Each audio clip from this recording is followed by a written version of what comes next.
Lois from Adult Education at Arch Street Meeting, Quaker, Philadelphia. I'm here to introduce Sean Connelly, the Executive Director of the Arch Street Meeting House Preservation Trust. He'll be talking to us and answering questions for the rest of the evening. Thanks so much, Lois, and pleasure to be presenting to you all this evening. So Lois asked me to do kind of just a broad presentation on what the Arch Street Meeting House Preservation Trust is. It's a mouthful, and what we're responsible for, and then answer any of the questions that you all might have. I guess the first question is, will I be able to share my screen? And can everyone see that? Okay. All right, so the Arch Street Meeting House, this is our logo. Always try and start off with that. I just thought I'd review some of like the basic history, which kind of explains how we got to the Arch Street Meeting House Preservation Trust in the first place. Obviously, the burial ground existed well before the meeting house, and to a certain extent, almost before the meeting itself. Burials began as early as 1687 on this exact property, but it was formally deeded in 1701 by William Penn as a place for burials, and sort of for the precursor of the Philadelphia monthly meeting, Philadelphia yearly meeting, served those purposes. Served that purpose for much of the next 100+ years, but you can see sprinkled throughout the minutes of the Philadelphia monthly meeting, the quarterly meeting, the yearly meeting, that they intended to build something eventually on this property. And so it's not until 1803 that it officially gets the go-ahead, and of course the meeting house is constructed to house a monthly meeting, a quarterly meeting, and of course the yearly meeting. Here are just some pictures of things happening in the middle of the 19th century. This is both pictures are in either the east or west room. You can see here this is part of continuing sessions, I believe, and then this picture on the right is actually from when the building was used by AFSC to actually manufacture care packages for the United States Army and the Red Cross during World War I. So some fun pictures from Haverford and Swarthmore. Jumping forward, we got a picture over here of the monthly meeting from at some point in the last 10 or so years, and the yearly meeting. Throughout the middle of the past century, costs began to grow exponentially for monthly meeting Friends of Philadelphia. Obviously, with the construction of the new wing, things were going to get even more expensive. The property was huge. Burials had ceased, but the property was, a large pull on obviously the funding that the meeting had. And so it was transferred via Friends Fiduciary Corporation to be under the operations of the Philadelphia yearly meeting to begin to soften some of the financial blow that it really takes to maintain a huge historic property like Arch Street. Now, some of you might have questions about deeds and things of that nature. I don't know much about that, actually. That's a yearly meeting question. But regardless, the yearly meeting was now saddled with the responsibility of operating, funding, maintaining the physical plant of the meeting house, the burial ground, the parking lot, etc. And costs over the last 40 or 50 years, again, have grown exponentially. So kind of like how the monthly meeting decided that there needs to be a transfer of some operations to a different organization, mainly for funding purposes, the yearly meeting recognized that fact too, that Arch Street Meeting House is such a huge cost to maintain and to preserve. There needs to be a separate entity, and a separate entity primarily for the purposes of fundraising, because the yearly meeting cannot fundraise in the way that the Preservation Trust can. a separate organization that can fundraise for the preservation and operations of the meeting house. And so a standing committee was established. It could be in the 80s or perhaps the 90s. And they took almost 15 years to decide, what are we going to do? What model are we going to use? And that is where they looked at a bunch of other models, which already existed in Old City and in Philadelphia. And it's an exceedingly common practice among religious houses of worship, congregations. This is not a problem that exists solely for Arch Street. It's a problem that exists with every house of worship in the United States. The congregation or the diocese don't have the fundings to support it, and so the individual church or the diocese establish some type of preservation organization to help maintain the building. So here's just a couple of examples. We've got historic St. George's right up the street, historic Old Swedes in South Philly, and then obviously Christ Church around the corner from Arch Street.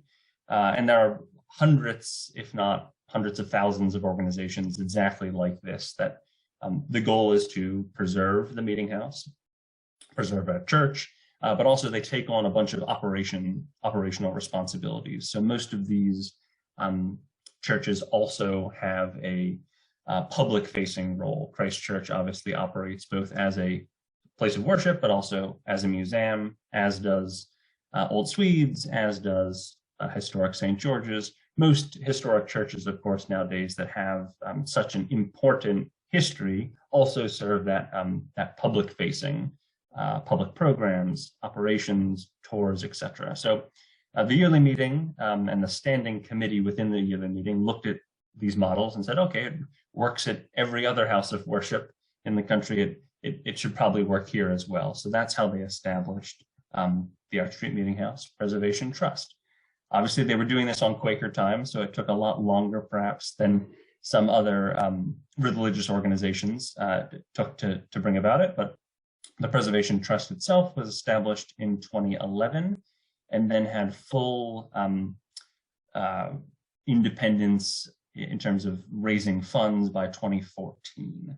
But it's important to note we are designated by the IRS as a support organization.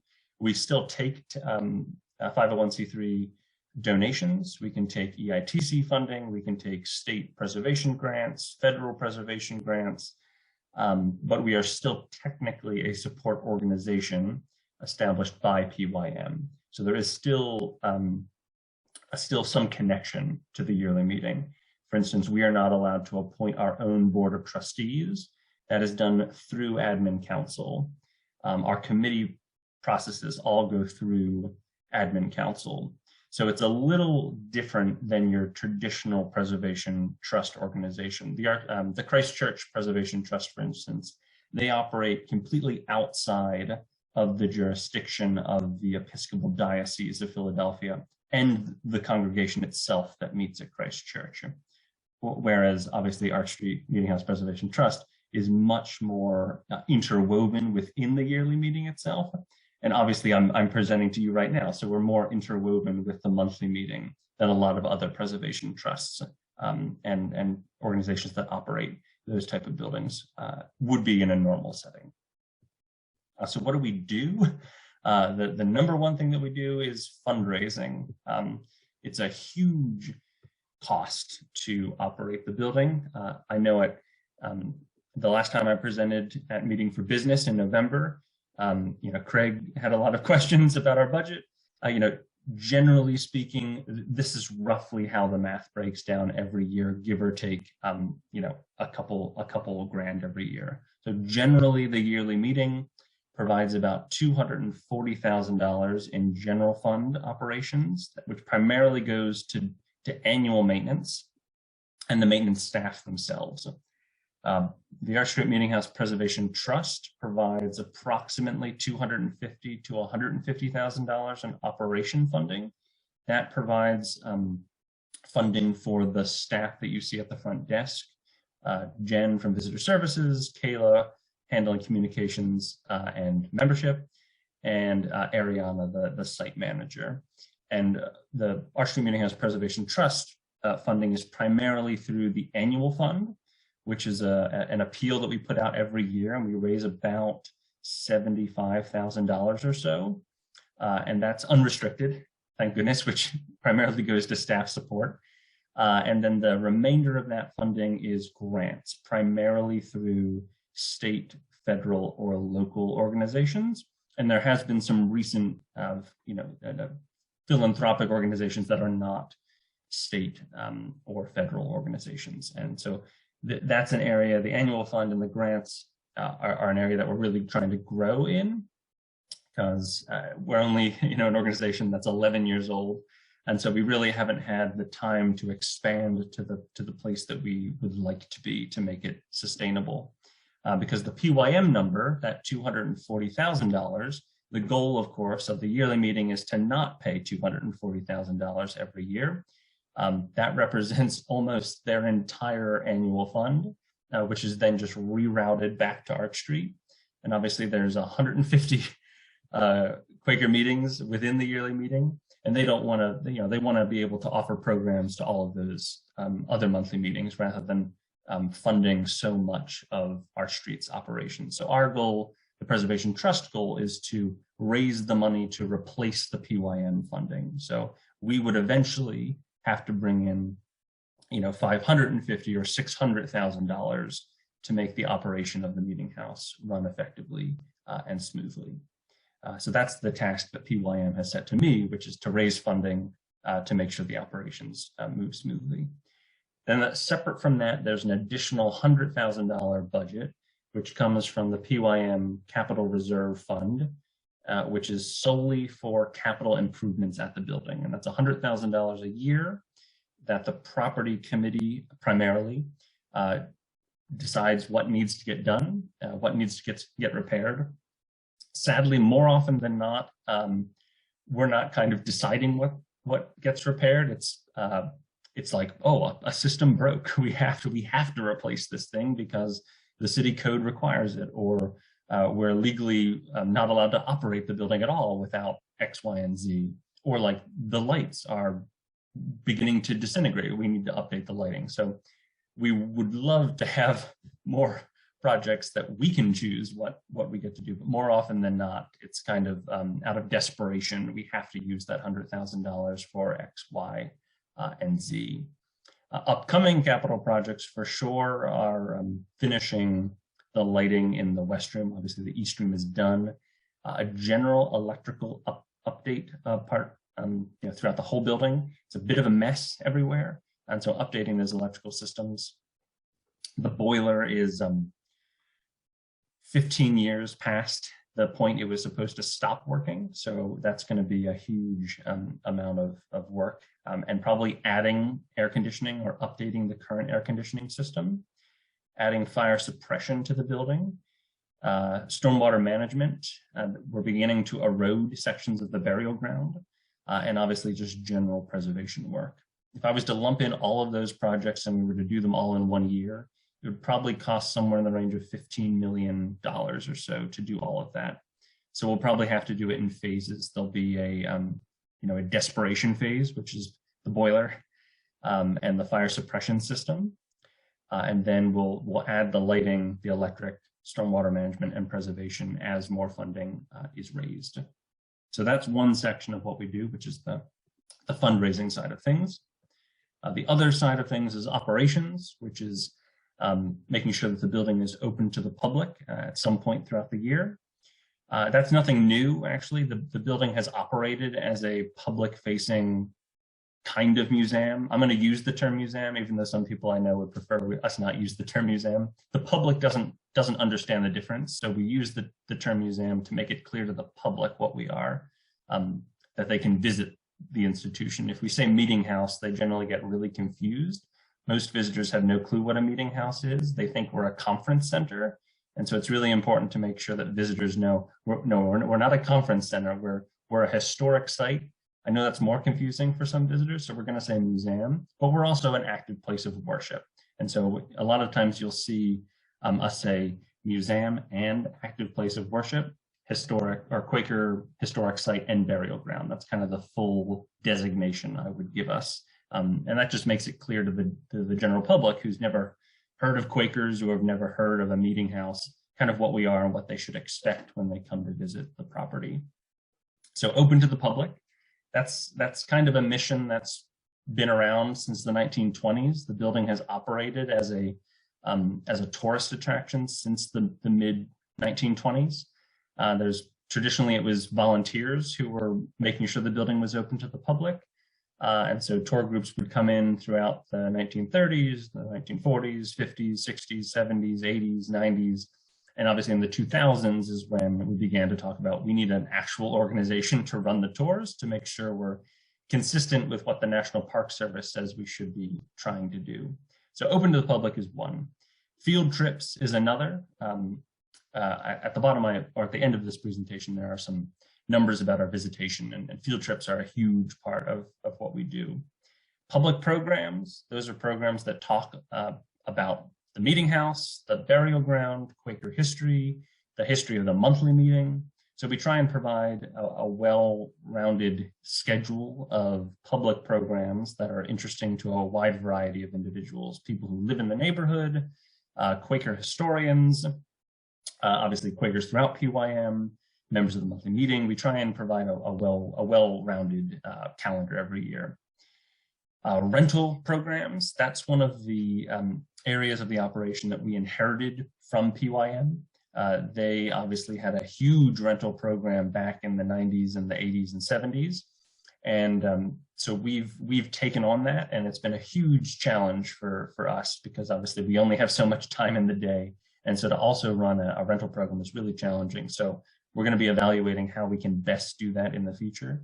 But obviously that's a big part of PYM's budget, which is the rental income that they get from having programs at Arch Street. And we actually are the ones that are tasked with facilitating those rentals. So that is a bit of a challenge, but we're working on it for sure. And then facilitating the maintenance programs and capital projects, which is a huge part of what I do. I would love to spend more time on fundraising, but I spend an enormous amount of time on understanding what actually needs to be done in terms of preservation and maintenance in the building. Last Friday, I spent 2 hours with Gary and Stefan tracking a wire through the sub-basement, trying to figure out where it goes and is it a problem?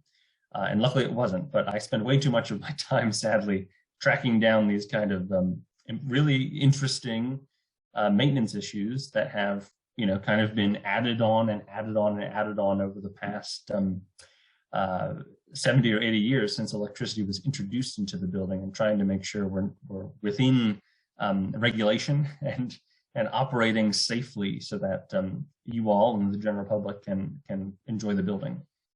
So those are kind of the two largest sections of what the Preservation Trust itself does, which is fundraising and, of course, all these operational responsibilities as well.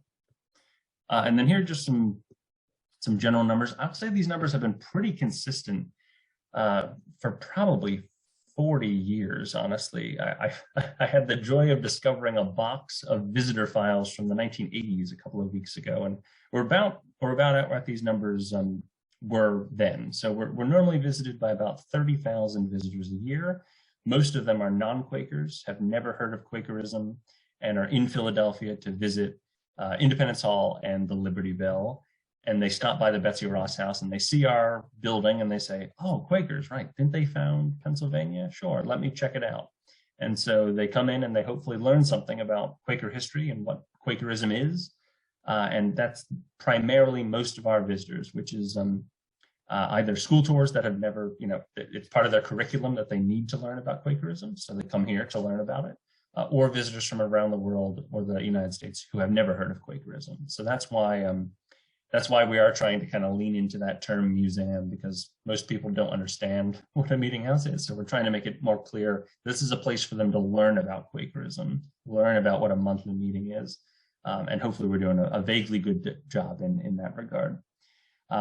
The mission statement of the Board of Trustees, of course, is to make this the main destination in the country for people to learn about Quakerism and Quaker history. So we're hoping that, with our expanding exhibits, more people will come, and they'll learn about you all, the monthly meeting. They'll learn about the quarterly meeting, the yearly meeting, what Quakerism is, what the legacy of Penn and the Philadelphia monthly meeting has been. We're hoping that this is like a driving force for people, because if they're going to come to visit the city and they're going to hear about Quakerism, we hope that they come here and not learn about it at Independence Hall or Benjamin Franklin's house in passing. We'd love for them to get a full, well-rounded history of what it is to be a Philadelphia Quaker.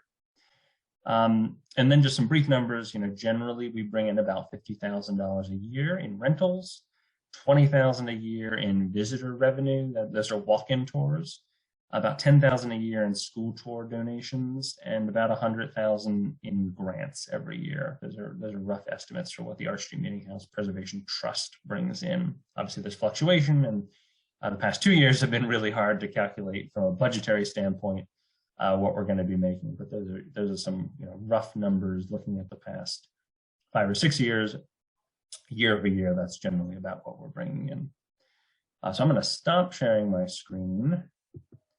And I hope I answered most of the questions that Lois thought would be of interest to members, but of course, happy to answer any additional questions about what people think we do as an organization and how our funding structure works, etc.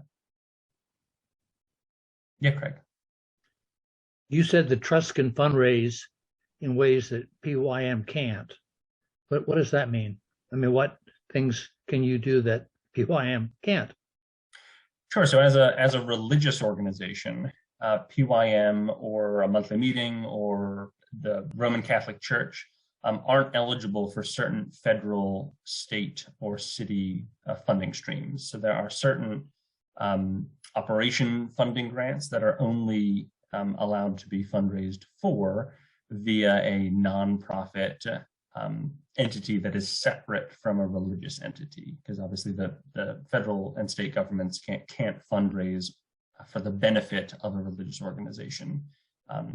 But we can, because we're here not to operate a religious organization per se. We're here to preserve a national historic landmark, which is different. So that's really why this model was chosen, to make sure that we're not, or the yearly meeting wasn't pigeonholing them in to creating basically the same organization, but it can't fundraise in the way that it needs to be able to fundraise to make sure that. So you can go after government grants. Is there anything else that you can do that they couldn't, or is it just the governmental separation of church and state thing? Primarily it's that. There are some Department of Education requirements that it's really important to be a non-religious organization. For instance, the EITC funding. The goal of that program is to educate fourth graders generally. That's how we're interpreting it, about Quaker history. But we're not doing it with a religious bent. We're here to talk about the history of Quakerism, how Pennsylvania was founded, etc. And so from a department, both a Pennsylvania and a federal Department of Education standpoint, that was another primary reason to have this operation model. That's a good question, though. Yeah, for sure. Any other questions? Sean, how many? Sorry. Someone else? How many donors do you get?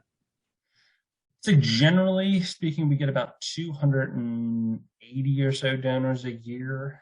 So not huge, not where we'd want to be. I think we're going to see PYM has been a little reluctant to give us access to some of their donor information. So we're really trying to be our own separate organization, fundraising in our own way. So I think as we find our feet, we're only 11 years old. I think as we find our feet, we'll hopefully attract more national donors. That's really the goal. Preservationists who understand, like, oh, this building is really important. There's only a handful of Quaker meeting houses in the world that are as important as this one, and we should be funding it to a much higher level. So hopefully we'll see that as we continue to expand. I will say the annual fund has added at least a third in the last 2 years, which is great. So we were probably at 180 90 donors in 2019, and now we've surpassed that by a good margin. So looking forward to continuing to expand.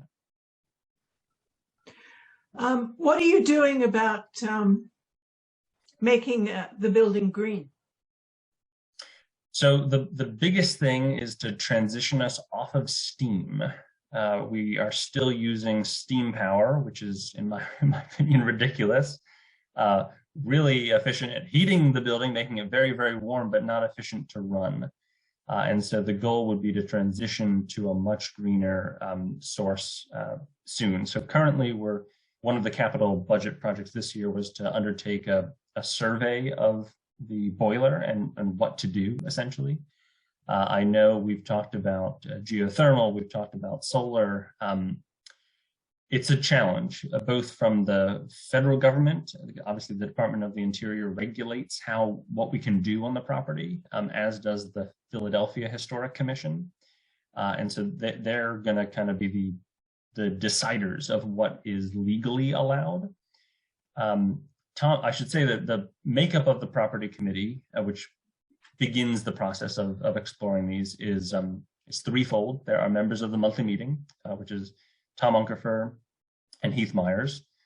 Then there's a representative of PYM in the form of Linnell McCurry, who's the Associate Secretary for Business and Finance. Then representing the trust is Lucy Strackhouse, who's a board member and the clerk of that committee. And then myself, Gary, and Stefan sit on there to report to the committee saying, oh, we have this huge issue that we need to fix. So the committee is undertaking that process right now to evaluate what is the best option. Obviously, the geothermal project at Cherry Street did not really go according to plan. And it is further complicated because of the burial ground. There are real issues about having a geothermal project on top of a burial ground. We're not exactly sure what we'd find. And then as soon as you hit something, there are huge preservation interests at play that would be really challenging. Solar, of course, is another option.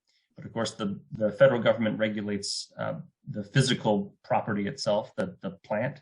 And so the roof is outlawed.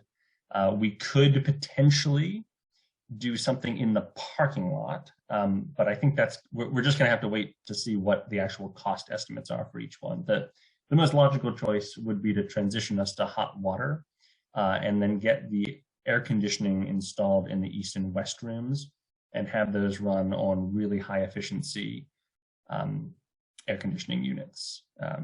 And we can pick, obviously, the supplier for that power. We could pick solar or wind turbines, and it would just be routed through PICO. So I think there's a couple different options. I don't have an answer exactly. I think the engineers are going to have to tell us what actually is feasible, but definitely something that's on my mind. A more pressing, perhaps, issue is the burial ground itself, the erosion of the burial ground. We're dumping thousands of gallons of water into the streets, actually, because the mains can't handle the property. The mains are 3 inches smaller than the city code requires. And so the mains are overflowing on the property and then dumping water onto the burial ground, eroding the burial mounds and then pouring it out into the street. So we're not helping the water department at all with the sheer volume of dirt that's cascading out into the grounds and then onto the street, but also not helping our very historic burial mounds, which are a really fascinating asset. So that's almost more concerning to me to a certain degree from a green standpoint, because we're burdening the water department with all this excess runoff. So we're working on a grant right now with the water department to address that issue. So hopefully we'll see some movement. I'm always puzzled that you don't collect the water. There must be some subtle ways of collecting water. I know these beautiful houses in England, these massive places. That's what they do. They collect the water and they use their own water. But that's something that I've noticed. On a rainy day, the water just is wasted. It's just that's actually the point of the water department grant we're applying for, which would be to retain the water on the property itself. Yeah. And that's the way the water department would fund the project. They'll only fund projects that keep water on your property. Good. That's very good news. Yes. So definitely I mean, the water department involved, it's going to take a while, but we're definitely something that we're addressing and trying to move forward as quickly as possible. Yeah. Okay. I have some more questions, but I think Lois wants one first. Sure. When you say that the Arch Street Meeting House is a museum, what kinds of historic artifacts are you currently showing? Are there any others that you'd like to show in the future? What are the plans in terms of museum?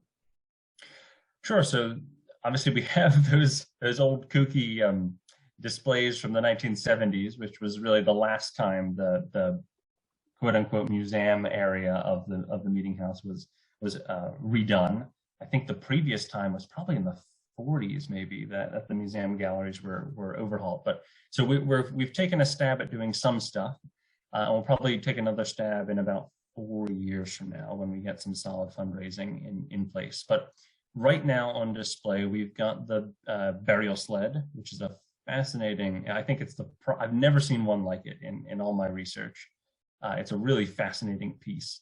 And we just found actually room the casket display case, which is really cool, which is where you put the caskets themselves for display. So we have a bunch of burial ground artifacts, a decent number of artifacts about the construction of the building itself, such as the tools that Biddle used. I know those were on display about a decade ago, but we just got those out of the collection and are displaying them again. And that's what the artifacts that are on display. We have a lot of text, obviously, in the East Room. I think our exhibits are probably a little text heavy. Not sure we technically meet the requirements that the department or the National Park Service would say, which is, only 75 words. We really drone on a lot. And so we're working to update that, those text boxes to make them a little smaller and have more on display so that people can actually see all the artifacts that we have in the vault. Yeah, Nancy. What do you mean you just found the coffin display case? It was up behind a bench upstairs. I feel like no one knew it was there. Is it plexiglass or? No, it's wood. Probably dates. It's wood pegs, so I'm imagining it dates probably from the 1750s, 60s, something like that. Wow. You should, yeah. When next time you're in, I'll take you up there. It's a really cool piece. Okay. I'm assuming the people before me assumed it was just a table of some kind that was broken down, but Ariana, obviously, as a former director at a funeral parlor, was like, no, this is an 18th century coffin display case. Like, you should really do something about that. And I'm like, oh my God, I've never actually looked behind this bench before. I'm glad I did, because this is a really interesting, because most churches that you would go to, you'd see really elaborate coffin carriages and bears and so forth. But of course, the Quakers are not going to have that, and so ours are really simple, tools that are there for a purpose. They're not there to be ornate. They're there to get the job done. And so I've really never seen one like it before. It's really fascinating. Yeah, Eric. Sean, have you found any artifacts from the Underground Railroad era? Oh. We have a ton of, or a decent amount of clothing from that time period, but no specific artifacts related to the Underground Railroad itself. We have a manumissions document, which is fascinating, which lists a bunch of manumissions that occurred, but I believe it predates the Underground Railroad period. I think it's from the 1810s or the 1790s, round about there. Most of the weird thing is most of the paper collection, I should say, much like the monthly meeting records that were stored in the vault, were all transferred to Haverford, throughout the 90s, the 2000s. And so we don't have much paper record anymore, which is a shame, although we can access it from Haverford at any point that we want. We more have, family heirlooms that people have passed down, or artifacts from the building itself. It's many iterative changes through its design and construction and so forth. The tombstones, I wish we had more tombstones. We have a couple of them in the basement, but the minutes of the property committee from 1760 or so, they say that most of them were actually buried in a large pit on the property. So they're there somewhere. They're just in a pit somewhere out on the property. So sadly, we don't have many of them, but the ones that we do have are really fascinating testament to Quaker grave markers, which is really fascinating. Any other questions? Do you have any idea of anyone who's buried there, though? I mean, do you know? Oh yeah, the records are pretty clear. We don't have a firm number. I think low estimates are around 13,000, high estimates are around 20,000. And we have decent minutes actually for most of the burials that took place.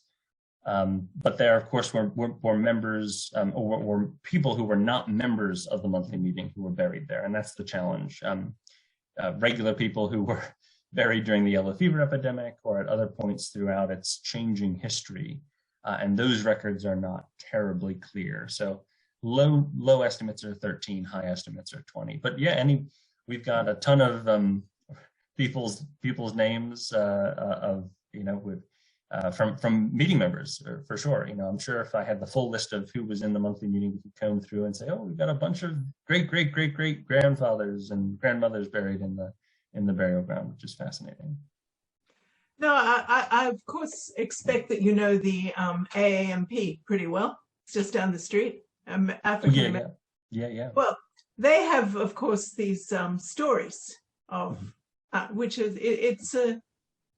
it's an interesting way of explaining the past. I'm not for a minute suggesting you do the same thing, but what I am thinking is,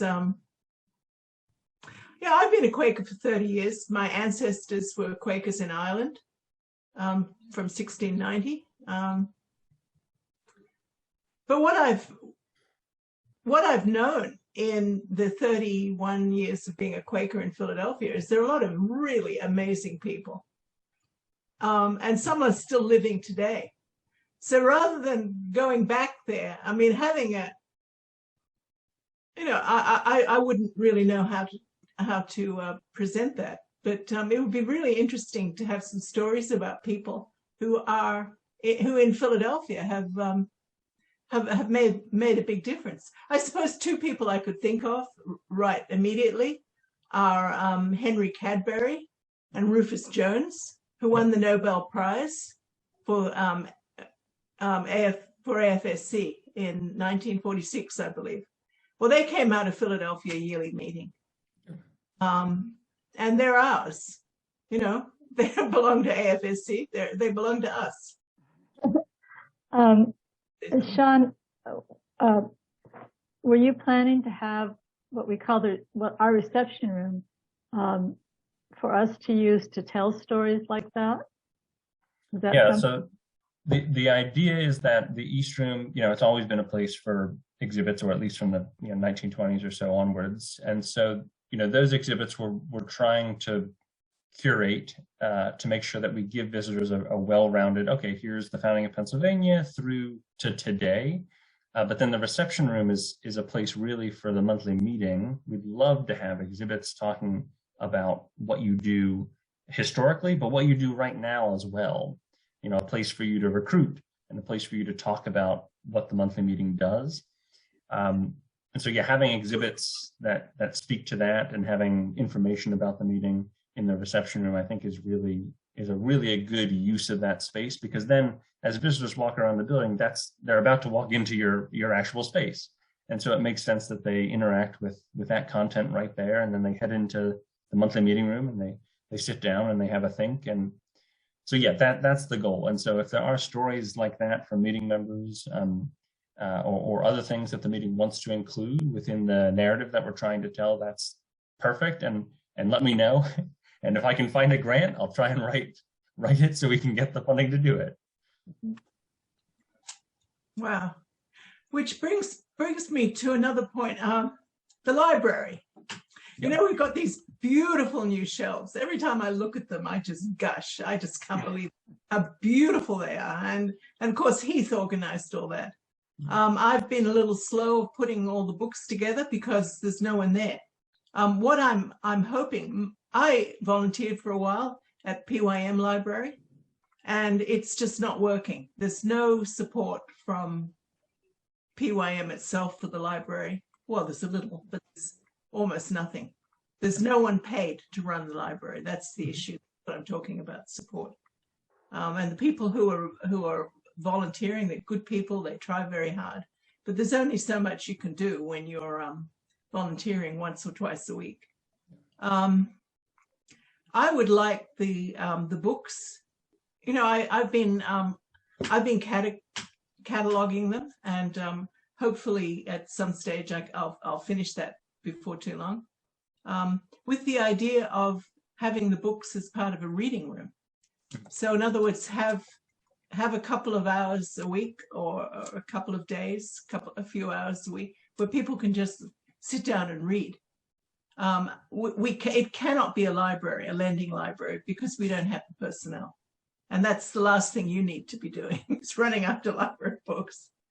But that's the nice thing. I mean, books are so Quaker and so slow. I mean, you can just sit down and read. And maybe with the new kitchen, they can have a cup of coffee or something. I mean, it seems I'm willing to help in any way I can with that. But there's just such fabulous books too. And this is another thing too. I mean, you can tell so much when you're walking around and listening to a guide, but you can really learn by sitting and reading some of these books by these Quakers and other people. Yep. It's a really wonderful resource, and I'm really hoping it can. I would actually like the library to be moved from Cherry Street into Arch Street, which would freak you out immensely, but to be used as a reading room. Hmm. And they're just swamped. They're just swamped there, and it's not accessible. Well, it would be great. It would be great to have that library accessible and maintained. I think anything like that would be down the road at the moment. Oh yes, no, I'm talking out of my hat at the moment. But I mean, at the moment though, with those beautiful 4 bookcases, which filled, and they'll be filled with books that I've that have been donated from all over the place. Friends Journal. There's a complete collection of Friends Journal, which is really nice. Can I have a question on a different subject? May I interrupt here? What do you have any projection for the number of visitors we may get in the future, particularly now that we seem to be coming to the end of COVID, or the end of the pandemic? Do you have any projections on that? Or well, we had in 2020, the summer of 2020, when we briefly reopened, we had about 1,200 visitors that summer. And then when we reopened this summer, we had, from calendar year rather than fiscal year, we had 17,223 or something like that. Wow. Pretty good, I would say. So I'm anticipating when we're back to full capacity, we'll get back to that 30,000 number pretty fast. Interesting, the 17,000 number was without field trips, which traditionally makes up half of our visitorship. So we exceeded our highest number of walk-in visitors this year without field trips, which was interesting.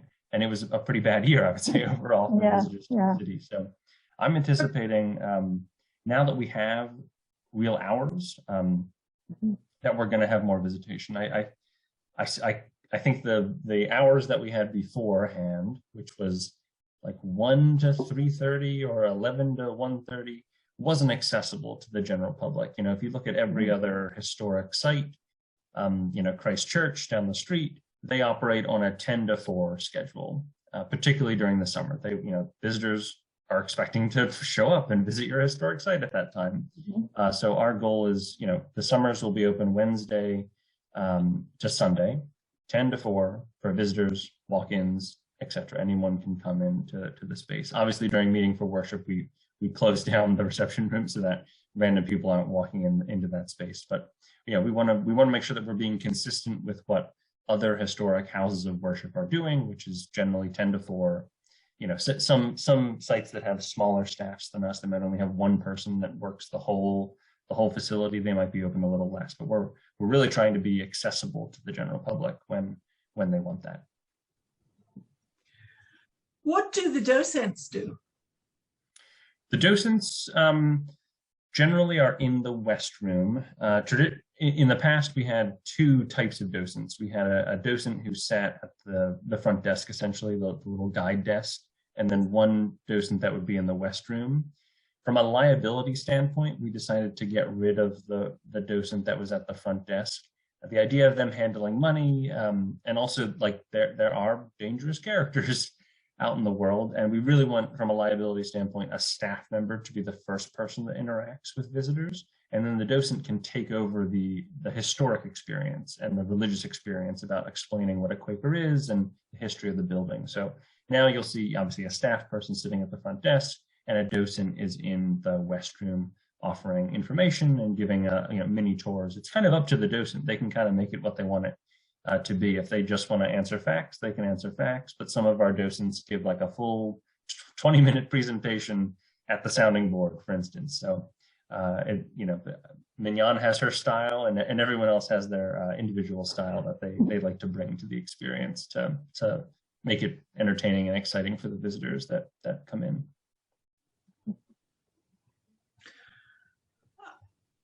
Oh, okay. Little thing. Okay. I want to talk about the 27th of February, because sure.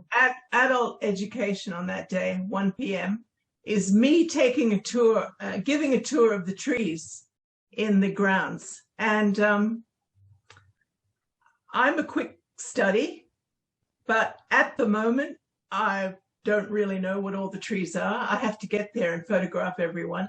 And the idea is an intergenerational first day school where we get, hopefully we'll get some kids, and kids will all adopt a tree. And then during the rest of the year, sort of watch it bud and do all kinds of things. The trees are really gorgeous. They're just so beautifully maintained. So does anyone know anything about the trees? Gary and Stefan might. I know we walk around every spring with John Studley from Bartlett, who does the tree pruning, and he knows so much. He tells me this, that, and the other thing, and by the end of it, I'm like, oh God, I think one of these is an elm, maybe. But you talked so fast, I'm not exactly sure. So I would see if Gary and Stefan know something, but I wouldn't be entirely certain that they do. Okay, so what I really need is a map of the trees, and you're saying that exists? I'll ask John. I think he did a site inventory of the trees 5 or 6 years ago. I can see if he has a copy of that. He can send it. That would be marvelous. And of course, everyone is invited. I mean, this is we're not charging because it's adult education, but I don't quite know how you handle that with tourists that wander in. Or we've tried to keep things consistent with what Christ Church does, which is $5. I know for a long time it was $2, but it's just a suggested donation. Christ Church has a hard price ticket, and we have a soft, if someone just wants to give us $1, that's fine. If they don't want to pay, that's fine. But we had a pretty good year. People, as soon as you say, oh, $5 suggested donation, they're like, oh, what is this going for? And we're like, well, for all these things, we're trying to support the burial ground and this and that and the other thing. And they're like, oh my God, of course we'll pay $5. We'll give you $10. Absolutely. So, That's what they do in Oxford. I was in Oxford 2 years ago, and they were really, they passed around the hat. They made it quite clear that they needed donations, and everyone coughed up. I mean, just a few dollars, and you know, you feel good when you're paying for something that Absolutely. But it makes sense, you know.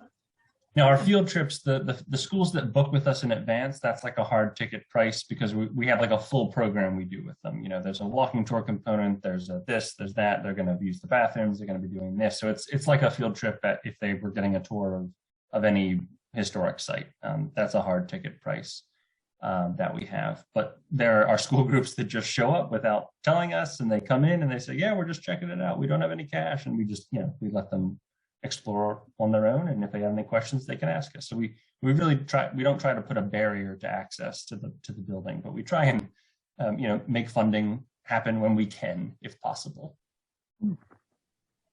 Now, do you go out to any schools, or I mean, are you sort of sitting in Arch Street all the time, or are you going out and talking to groups?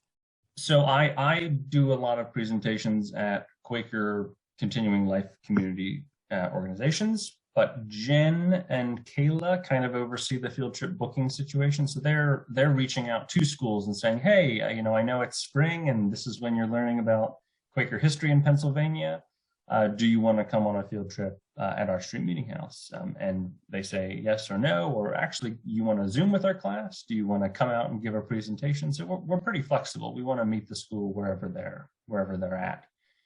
But traditionally, we're centered kind of on the Philadelphia School District, Lower Bucks, you know, Eastern Montgomery County, Northern Delaware County, the local schools that it's not going to be a burden for them to get on a bus and come out and visit us. So, but it wouldn't be a bad idea to put together a speaker series. I mean, Sure. there's a lot of very brilliant people connected to PYM who, I mean, for example, Mignon, I mean, she knows so much. You know, I don't know if she's willing to go out and talk to people, but I mean, as an example of people.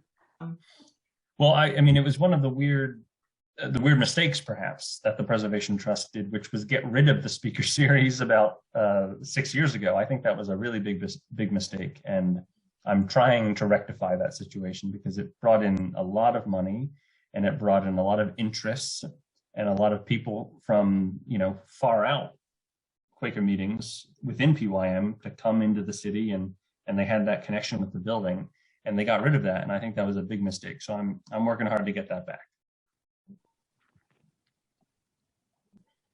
Yeah, I would think you'd have a lot of support from some of the people at PYM without mentioning names. I mean, because I know them. I mean, there's a couple of really good people there who are very interested in keeping Friends going, which is really what all this is about. You know, we want the Religious Society of Friends to be around and be making care packages for soldiers and refugees in 100 years. I mean, that's in my mind, that's the core mission that we have. Although I'm tasked with fundraising and preservation, the core mission I have is for more people to know about Quakerism. And the real issue is that most people don't know what it is. And the only place, if they're going to come and be a tourist in Philadelphia, the only place they're going to learn about that is right here at our street meeting house. So do you have someone who can put things, I mean, you know, we can all get information for you. I mean, I did quite a lot of reading on Rufus Jones and Henry Cadbury, and their books are in the PYM library. I mean, these are people that, I mean, there's this incredible story of Rufus Jones deciding that he wanted to feed all German kids. And he actually went to see Hitler with some other Quakers, and they had their meeting for worship right there in the anteroom, and Hitler agreed, and they fed the kids. But they were feeding kids from 1917, and this was in the 1930s. And then in 1945, of course, as soon as the war was over, packages were sent over. My late husband was a German, was born in Germany in 1941 to a Jewish woman. So, I mean, they had a rough time. And And his earliest memory, getting care packages from American Quakers. And he was so grateful. I mean, all his life, so grateful for that.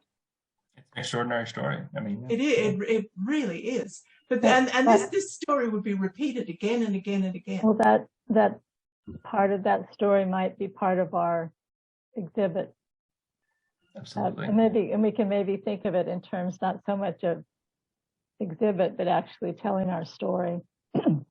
Yeah, I might use museum language, and that's only because my background is in public history. So I'm using this language because that's my background. But in reality, I want the exhibits, if we're going to call them exhibits, to be what you want them to be. It should be telling your story in that room. And so I'm going to use certain terms like museum, but it's a Quaker historic site, and I'm no, that's quite all right. I was just thinking of it myself, because I would say exhibit, but it's really it's more to us than an exhibit. So I was kind of changing my mindset as I was saying the sentence. Yes, Sean, yes. I think this has really been great talking to you. Really gave some hard facts about the trust in the meeting house. But I think the second part, talking about the exhibits and how you're planning to move forward and how we can be part of it, was really important. Definitely. Well, I really appreciate the offer to speak with you. I really enjoyed it. And just a plug, I will be presenting again at Meeting for Business next Sunday. And Kayla and Jen will be there as well. So hopefully I'll be presenting specifically the new emergency plan, which is kind of best practice for a building to have to make sure we know what to do in case of an emergency. So I'll be presenting that to people so they know what to do in an emergency. Looking forward to seeing you all in person at some point to run a fire drill.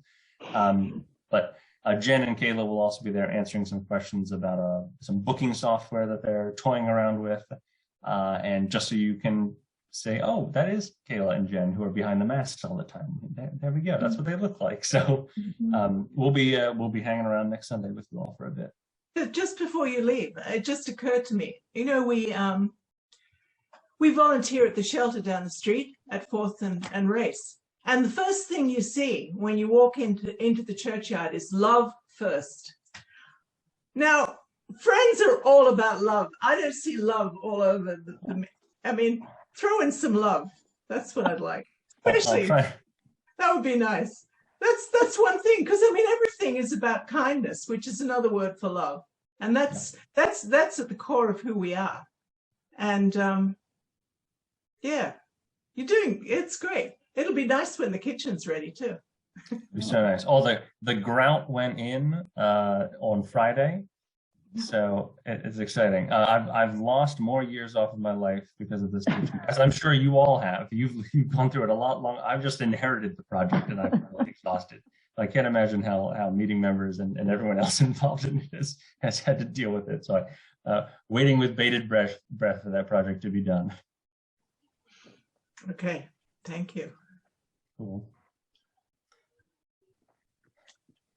Well, thank you very much, Sean. I'm going to turn off the recording now.